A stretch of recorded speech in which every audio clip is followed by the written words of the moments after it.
रखा जाए, वही पहुंचाए भगवान को। फिर ऐसे करवा दिया। तो भक्त और भगवान के बीच में पुजारी को उनके द्वारा हम लोग भगवान के पास। हाँ, ताकि कोई अगर गलत बात कह रहा है तो पुजारी कहे नहीं, ये मैं नहीं कहूँगा। సో ఇప్పుడు మృత్యుంజయ మహాశివుడికి మా జనాలకి మధ్యలో పూజారి గారు అంటే మంత్రం ఏదైతే ఉందో పూజారుల వాళ్ళ దగ్గరే పెట్టారనమాట. సో డైరెక్ట్ గా ప్రజలు అటు పోకుండా ఆ పూజారి ద్వారా చెప్పిస్తామని అనుకుంటే సో పూజారి విల్ గివ్ ఎ బ్రేక్. ఇది మంచిదైతే చెప్తారు, లేకపోతే నేను చెప్పను దేవుడికి విల్ నాట్ సే. और ये जो पुजारी थी ये काशी के थे, इस शंकराचार्य जी के साथ ही रहे, तो उन्हीं ने एक पुजारी को यहाँ छोड़ दिया. हम लोग जो यहाँ के मुख्य पुजारी हैं वो कर्नाटक का थे. అయితే శంకరాచార్య వారే పూజారిని ఇక్కడ నియమించేసి వెళ్ళిపోయారని అప్పటి నుంచి ఉన్నారు. ఇప్పుడు వీళ్ళు కర్ణాటక నుంచి వచ్చారు. భట్ అన్నారు కదా, रखा जाए, वही पहुंचाए भगवान को. फिर ऐसे करवा दिया. भक्त और भगवान के बीच में पुजारी को उनके द्वारा हम लोग भगवान के पास. हाँ, ताकि कोई अगर गलत बात कह रहा है तो पुजारी कहे नहीं, ये मैं नहीं कहूँगा. సో ఇప్పుడు మృత్యుంజయ మహాశివుడికి మా జనాలకి మధ్యలో పూజారి గారు అంటే మంత్రం ఏదైతే ఉందో పూజారుల వాళ్ళ దగ్గరే పెట్టారనమాట. సో డైరెక్ట్ గా ప్రజలు అటు పోకుండా ఆ పూజారి ద్వారా చెప్పిస్తామని అనుకుంటే సో పూజారి విల్ గివ్ ఎ బ్రేక్. ఇది మంచిదైతే చెప్తారు, లేకపోతే నేను చెప్పను దేవుడికి విల్ నాట్ సే. और ये जो पुजारी थी ये काशी के थे, शंकराचार्य जी के साथ ही रहे, तो उन्हीं ने एक पुजारी को यहाँ छोड़ दिया. हम लोग जो यहाँ के मुख्य पुजारी हैं वो कर्नाटक का थे. అయితే శంకరాచార్య వారే పూజారిని ఇక్కడ నియమించేసి వెళ్ళిపోయారని అప్పటి నుంచి ఉన్నారు. ఇప్పుడు వీళ్ళు కర్ణాటక నుంచి వచ్చారు. భట్ అన్నారు కదా, భట్ అక్కడ शुरू से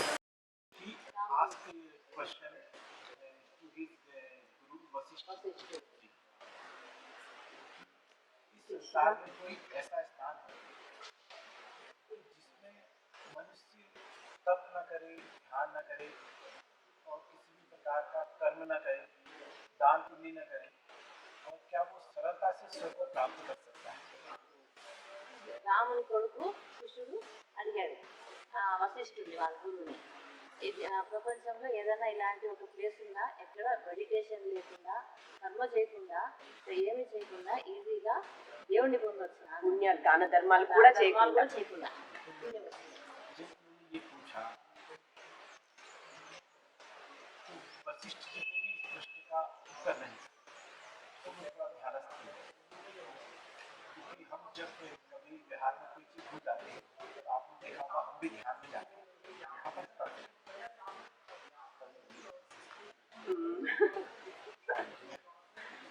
उन्होंने ये विष्णु सुना, विष्णु जी का नाम, वो सीधे भगवान विष्णु के पास जाते वशिष्ठ जी और उनसे प्रश्न करते हैं. यही प्रश्न पूछते हैं वशिष्ठ जी से.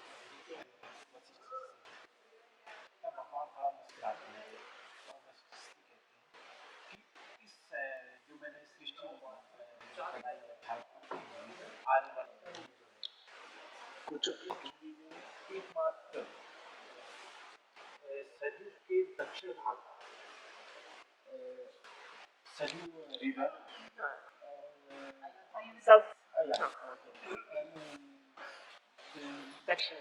साउथ डायरेक्शन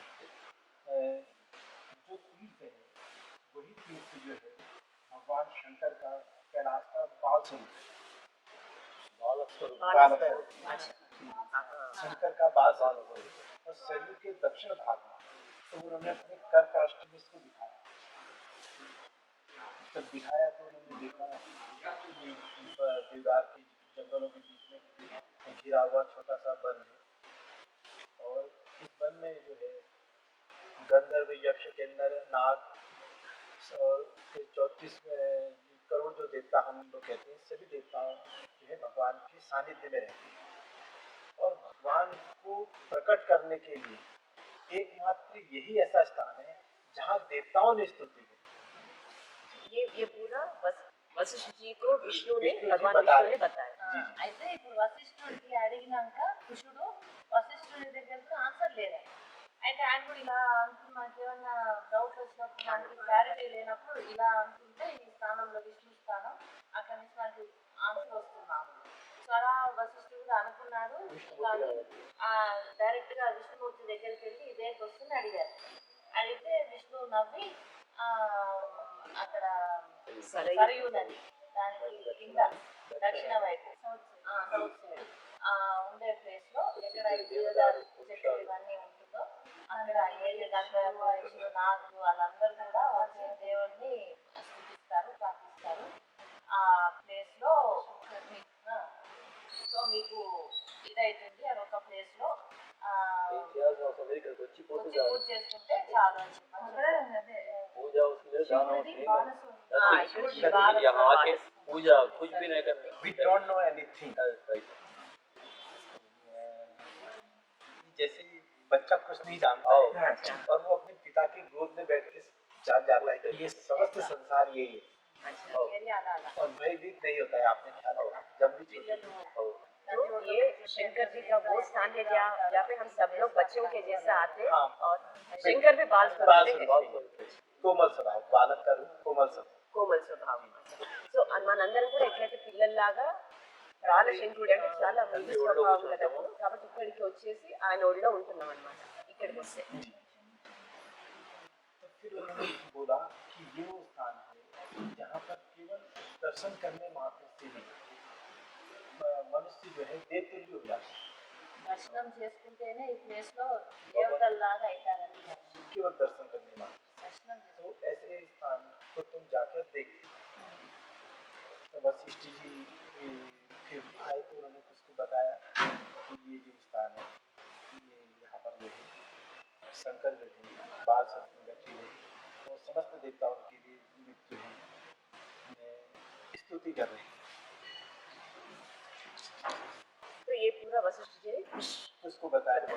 तो फिर यहाँ पर आपने बाद में जब आदिगुरु शंकराचार्य जी स्वामी जी आए तो उस समय भी मंदिर नहीं थे भगवान, काठ के मंदिर थे यहाँ पर, लकड़ी के मंदिर. क्योंकि हमारे यहाँ पर कौन सी जो पर्वत है ना, काठगाम से ऊपर को जो पर्वत शुरू होता है इससे कौन सा पर्वत है? अच्छा क्रौंच पर्वत है. कौन सा जी. तो मैं कार्तिक जी की तो कौन सा नामक पर्वत के स्थान पे ये विद्यमान है. तो फिर यहाँ पर जब कुछ आए तो उन्होंने देखा, जब शंकराचार्य स्वामी जी आए तो यहाँ पर केवल काठ के मंदिर थे. तो फिर वो यहाँ पर ध्यानस्थ हुए तो उन्होंने ज्योतिर्लिंग का जो स्वरूप देखा. ज्योतिर्लिंग के स्वरूप में उन्होंने देखा कि एक नाग जो है 5 मुख वाला वो भगवान के ऊपर लिपटा रहा है और इसमें से एक ज्योति प्रकाशमान हो रही. మొదలు ఇక్కడ ఏంటి గుడి ఇట్లా లేదండి. సో పైన నుంచి ఇది కాంతి పర్వతం అంటారంట. చెక్కతో చేసిన గుడి ఉండేది. శంకరాచార్య వారు వచ్చినప్పుడు అది చూసినప్పుడు మనం స్వయంభూలింగం చూసాం కదా, అక్కడ లింగం ప్రత్యేకమైంది. అక్కడ 5 తలల నాగపాము అక్కడ ఉండే చేసినప్పుడు సో అక్కడ పెద్ద లైట్ వెలుగు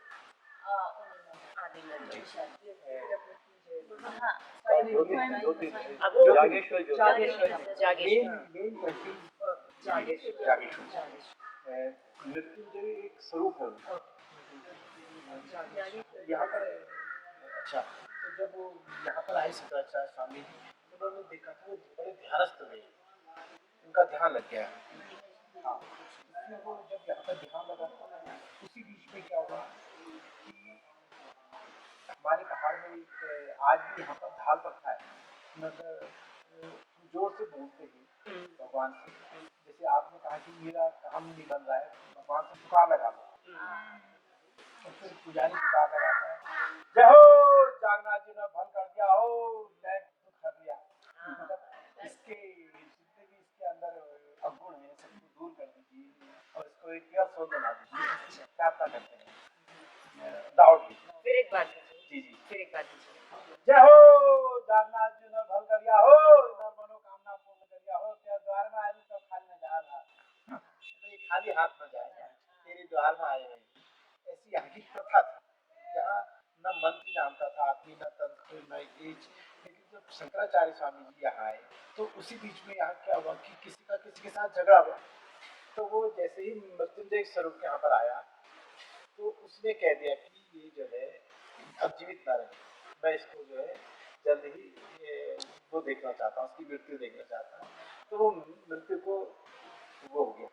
तो स्वामी जी यहाँ पर जब थे तो उन्होंने देखा हो कलयुग में तो आदमी विवेकहीन और उसकी सहन शक्तिहीन हो जाएगा, तो उससे बचने के लिए तो फिर उन्होंने महामृत्युंजय को किरत कर दिया। చెప్పండి. అయితే ఇది వరకు మీకు ఒక నేను మంచి ఒకసారి ఆ శంకరాచార్య ఇద్దరెవరో ఇలా పోరాడుకుంటూ మామూలుగా చెప్పారు एक बैंक అలా వచ్చి వాళ్ళకి ఏం కావాలో అన్నీ చెప్పి దేవుడా మా అన్ని చూడు మమ్మల్ని ఇచ్చి చేతులతో పంపించద్దు చెప్పి పోయేవాళ్ళు మంత్రాలు ఏమి ఉండేది కాదు. बैग नहीं है। చేసుకున్నారు ఎక్కడో చేసుకుని కలియుగంలో చెడమాటలు అంతా వచ్చేస్తాయి కదా, పోతే బాగుందని ఆ టైంలో కోపంలో అనేసాడు. అనేస్తే పాపం ఎవరో చనిపోయారు. ఆ చనిపోయినాక అప్పుడు మృత్యుంజయ లింగాన్ని ఇక్కడ స్థాపించారు. किरत थे। అట్లాంటి వాళ్ళు ఆయన जैसे हर मंत्र किरत होता है, కిరత్మానే मतलब हर मंत्र को श्राप विमोचन किया गया तो रखा जाए वही पहुंचाए भगवान को। किरत ऐसे करना चाहिए। भक्त और भगवान के बीच में पुजारी को पुजारी उनके द्वारा हम लोग भगवान के पास हाँ, ताकि कोई अगर गलत बात कह रहा है तो पुजारी पुजारी कहे नहीं, ये मैं नहीं कहूँगा।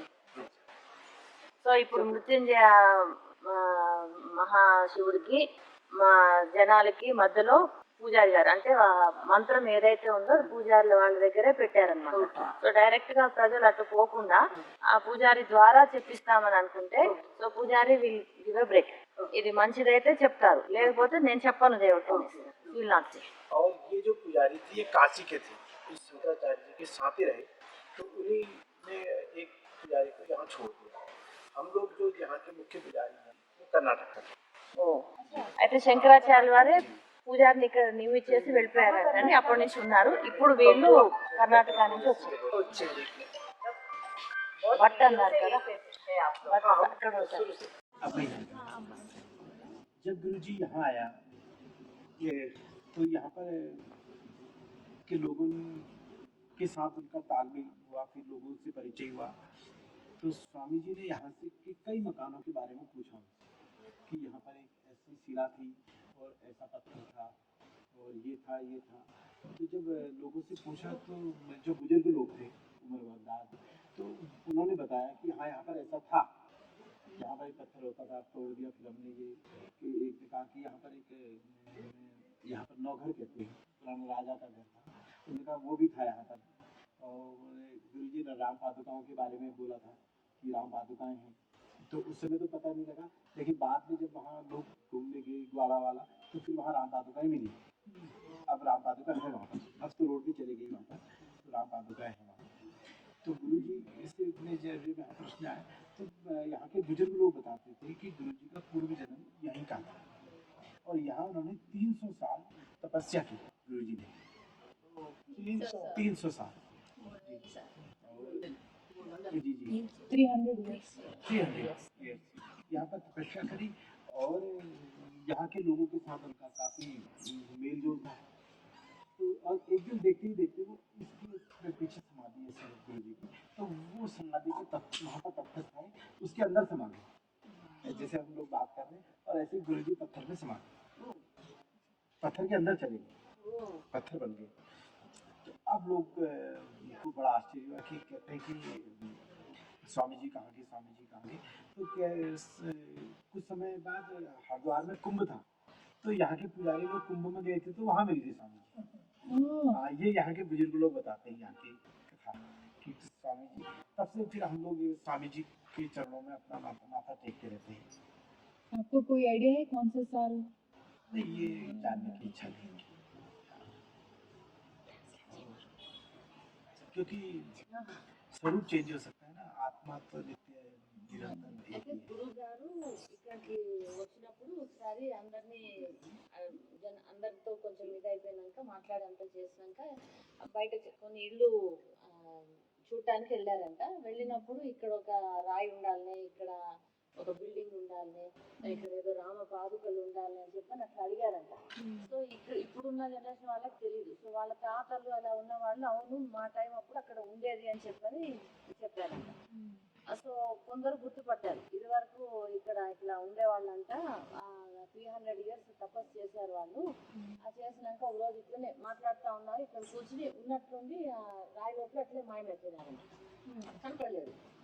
అన్నాక మరి ఒకసారి ఇక్కడ పూజారులు కుంభమేళ అవుతూ ఉంటే హరిద్వార్ దగ్గర అక్కడ పోతే అక్కడ కనిపించినారంట గురుగారు. సో ఇక్కడ మాయమైనారు, మరి అక్కడ కనపడ్డారు అని అంటున్నారు. उसके बाद फिर से इधर नहीं आए स्वामी जी कुंभ मेला में जब हाँ, फिर उसके बाद वही से गायब। हाँ, क्योंकि संतों के कोई घर हाँ, नहीं है, नहीं। तो कहीं भी जाए तो कुंभ कहते हैं संत जो है आइसक्रीम की तरह है, जब तक है तब तक उसको खूब चाट लो और वो कब खत्म हो जाए फिर चला जाए, इसलिए సో संत के लिए कहा जाता సంతులు అంటే సాధువులు అట్లా కుంభమేళ ఉన్నారు, మరి మాయమైపోయినారు. నేను అదే అడిగాను మళ్ళీ ఇక్కడ రాలేదా అని. అంటే అట్లా సాధువులు కనపడు, వాళ్ళు ఒక ఇల్లు ఉండదు కాబట్టి భ్రమణ చేస్తుంటారు వాళ్ళు. సో ఈ సేమ్ ఐస్ క్రీమ్ లాగా ఉంటారు, ఉన్నన్ని రోజులు బాగా ఐస్ క్రీమ్ ఎంజాయ్ చేసుకోవాలా, అయిపోయిందంటే మాయమైపోతారు అంతే. అది ఇక్కడ సమాధి లేదు కదా గురుగారిది. समाधि कुछ ऐसा नहीं, है। अरे पीछे से समाधि भी है, समाधि है, समाधि हमने बाद में बनाई, अच्छा हम लोगों ने समाधि कैसा वहाँ भी ले जाऊंगा आपको। मेन हम इसमें जो गुरु जी को भोग लगता है पर डे, तो वो यहीं पर लगाते हैं। नैवेद्य में टुकड़े करतारू, इसके पक्का समाधि వెనక పక్క అటు పక్క గోడ కట్ట పక్క पहले विरोध हुआ था कि विठल जी की भी लागे थी मूर्ति की भगवती, भी गुरु जी की इच्छा से हो गया। लेकिन सब लोग मानना है ना गुरु जी की इच्छा है। तो फिर सब लोगों को लगा, फिर हमने भी बात रखी, हमने कहा देखो इसको व्यापार से भी जोड़वा, जितने लोग आएंगे तो ये पैसा क्षेत्र में आएगा, किसी को गाड़ी वाले को गाड़ी का काम मिलेगा, होटल वाले को होटल का मिलेगा। अच्छा, लोग यहाँ पर आएंगे तो अपना अपना अनुभव देंगे, आध्यात्मिक वाले को आध्यात्मिक ऊर्जा मिलेगी, और वे जो बाकी कुछ ना आज हमें भाई ये तो बढ़ते रहना है, अब हम ही देख रहे हैं लोग बढ़ते ही रह रहे हैं, तो मैंने कहा ये तो वृक्ष की तरह शाखाएं हैं, ये जितनी फैलेंगी उतना हम लोग को फायदा होगा।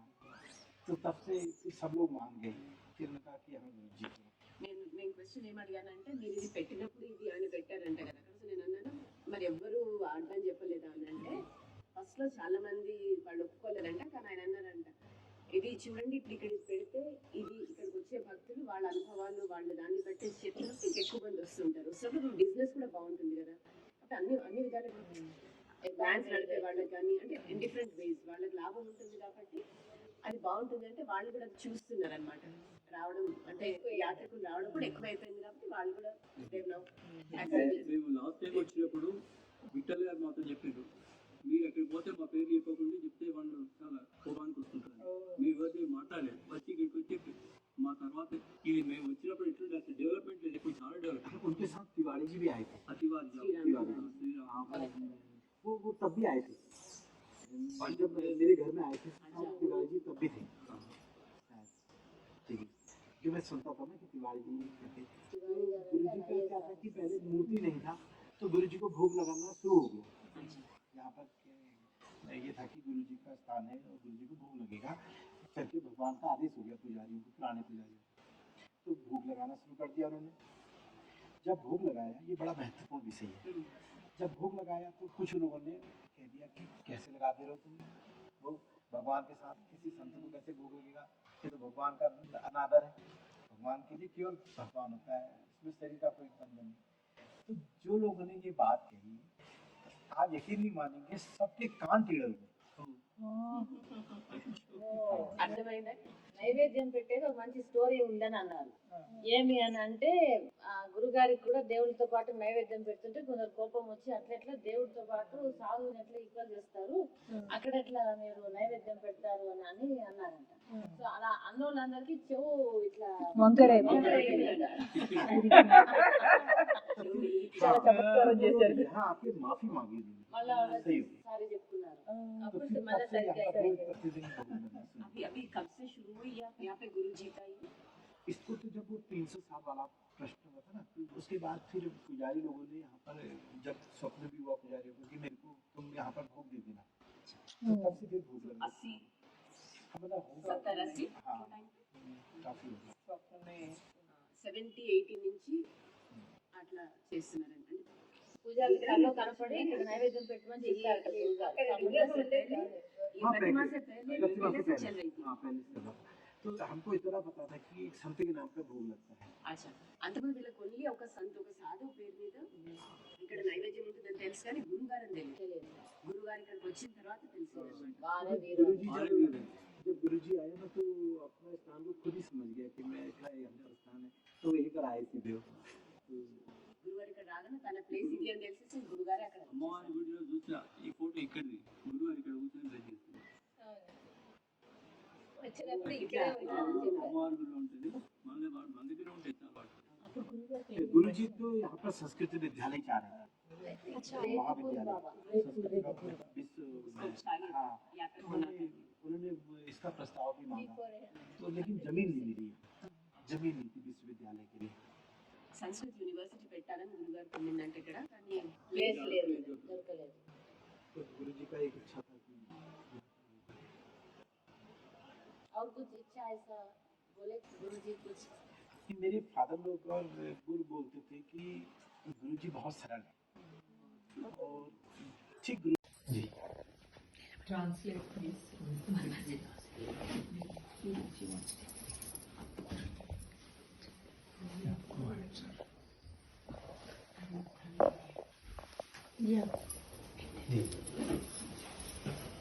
मुझे बड़ी खुशी हो रही है कि आप लोगों ने जानना चाहा कि ये संत यहाँ पर कौन कौन लगे हुए हैं। तो देखिए हमारा जो उत्तराखंड है ये दो भागों में बटा हुआ है, कुमाऊं संभाग और गढ़वाल का संभाग। तो जो कुमाऊं है ये यहाँ की जो भूमि है ये सिद्ध कर देती है, प्रूफ किसी भी आदमी को प्रूफ, यहाँ की भूमि लैंड जो है प्रूफ्ड लैंड है। यहाँ हम जो भी जप करते हैं या किसी भी देवता की आराधना करते हैं, किसी भी गुरु का ध्यान करते हैं तो वो ध्यान जो है कुमाऊं में आके सिद्ध होता है। तो इसीलिए समय समय पर यहाँ पर बड़े बड़े संत महात्मा आए। तो उनमें से एक यहाँ के दिव्य संत रहे सोमवारी महाराज जी। सोमवारी महाराज जी का एक किस्सा है कि ये नैनीताल में रोड के किनारे में बैठे हुए थे, अक्रॉस द रोड। तो रोड के किनारे में बैठे थे तो उस समय एक अंग्रेज दंपति वहां से गुजर रहा था। तो उस समय अंग्रेजों का शासनकाल था और ये संत उसी समय के हैं। तो अंग्रेज शासनकाल में जब वो घूम रहे थे तो इनको हंसी आ गई। तो ये हंसे, अच्छा संत के हंसने पर उनको बड़ा अजीब सा लगा। उन्होंने देखा क्योंकि ये वस्त्र तो पहनते नहीं थे, मैले कुचले वस्त्र रहते थे। तो उनको लगा कि ये कौन संत हैं जो मेरे और मेरी पत्नी को देख के हंसे। तो उन्होंने उनसे कहा कि भाई तुम क्यों हंसे। तो वो बोले कि मैं ऐसे ही हंसा अपनी मस्ती में। तो उन्होंने कहा नहीं, आप हम पति पत्नी को देख के हंसे। तो उन्होंने कहा नहीं मैं आप लोगों को देख के नहीं हंसा, मैं ऐसे ही हंसा। तो अंग्रेज को बड़ा, चूंकि अंग्रेज शासन तो वो था, तो वो उसी समय बड़ा नाराज हुआ और उसने अपने सिपाहियों से कहा कि इनको पता करिए कि क्यों हंसे। तब जब बहुत ज्यादा उनको परेशान करा, उनका मैं इसलिए हंसा कि बद्रीनाथ में घंटी टंग रही थी और वो घंटी बार बार नीचे गिर जा रही थी और वो मूर्खों को पता नहीं है कि घंटी कैसे टांगी। तो ये वही संत थे। तो उस समय अंग्रेज ने इनका टाइम नोट कर लिया। तो उसने फिर पता करवाया। तो 3-4 दिन में पता लगा कि एक्यूरेट यही बात हुई थी कि बद्रीनाथ में घंटी टांग रहे थे और घंटी गिर जा रही थी। तो ये संत, और हमारे जो यहाँ के चीफ मिनिस्टर भी रहे, वित्त मंत्री भी रहे, नरेंद्र तिवारी जी, तो उनके फादर जब आत्महत्या करने जा रहे थे, बच्चे नहीं थे उनके, तो उनको वरदान इन्होंने एक सेव दिया। तो नरेंद्र तिवारी जी के गुरु यही हुए जी, सोमवारी महाराज। बीच का फोटो है कि बीच के हैं सीताराम महाराज जी। ये हमारे जो बीपी वो प्रधानमंत्री रहे ना, विश्वनाथ प्रताप सिंह, बीपी सिंह, हाँ, उनके परिवार के हैं जी। तो इन्होंने संन्यास ले लिया था, राज परिवार के थे। तो लोग इनको जानते नहीं थे। तो ये क्या था ना, जो हम बोरा होता है जिसमें चीनी आती है, उसी को ओढ़ते थे। उसी को पहनते थे। तो बहुत समय बाद जब एक बार इनकी माँ का देहांत हुआ तो इनको लिफाफे में चिट्ठी आई थी, तब लोगों को पता लगा कि सीताराम बाबा जी उस परिवार से बिलोंग करते हैं। उनके बाद ये भी सीताराम बाबा हैं, ये नेपाली संत थे। तो ये यहाँ पर पताल भुवनेश्वर एक जगह है, तो वहाँ पर गंगोली हाट कहते हैं। तो गंगोली हाट में एक स्थान है, उस स्थान के ऊपर मंदिर है इनका।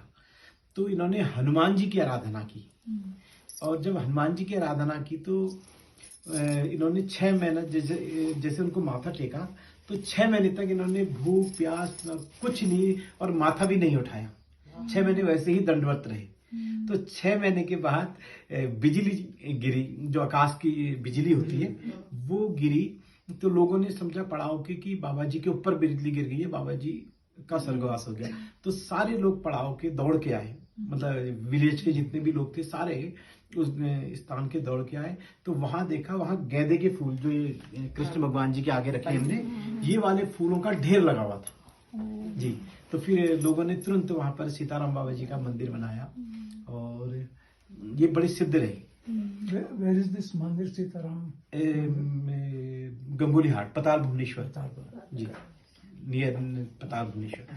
ये भी सीताराम बाबा जी रहे। ये 135 वर्ष की इनकी आयु रही यहाँ पर जो है। और ये रामायण का वो करते थे, घर घर में रामायण का प्रचार प्रसार कराया इन्होंने। यहाँ पर गुदड़ी वाले महाराज रहे, नीम करौली महाराज रहे, हेड़ा खान बाबा जी रहे, यहाँ के बड़े फेमस संत रहे हेड़ा खान बाबा। और आपके नीम करौली महाराज हुए यहाँ के, नानतीन महाराज हुए यहाँ के। तो उन नानतीन महाराज का स्वभाव जो था वो बिल्कुल बच्चों की तरफ था, मतलब एज ए चाइल्ड। तो उनका व्यवहार भी बच्चों की तरफ था, तो तब उनको नानतीन कहते थे। नानतीन माने बच्चा, जी जी, नन्ना वाला। और यहाँ पर और कौन संत रहे? यहाँ पर मृत्युल आश्रम है एक निकट में, तो वहाँ पर एक आशीष रहे अंग्रेज। तो वो पहले पायलट थे। एक बार क्या हुआ कि वो जहाज चला रहे थे तो जहाज उनका क्रैश हो गया। और जब वो उनको होश आया तो उन्होंने देखा कि जी